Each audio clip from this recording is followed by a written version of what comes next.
বাংলাদেশে প্রতারণা যে কত রকমের বা কত প্রকারের তা আপনি আমি সাধারণ মাথা দিয়ে কোনোদিন কল্পনাই করতে পারি না। দেখেন, এই লোকটি একজন পুরুষ।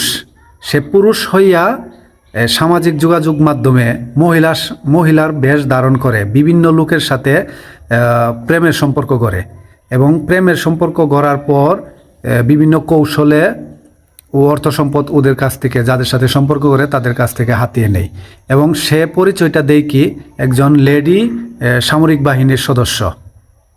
সে সামরিক বাহিনীর সদস্য। তার বাসার মধ্যে দেখেন যে কত রকমের পোশাক।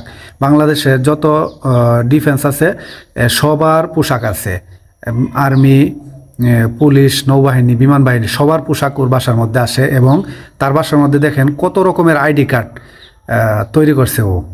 সে আইডি কার্ড ব্যবহার করে, মানে যাতে মানুষ যাতে বুঝতেই না পারে সে ভুয়া বা পুরুষ বা ফেক আর্মি বা ফেক সামরিক বাহিনীর সদস্য। অবশেষে সে র্যাবের খাতে ধরা পড়ছে।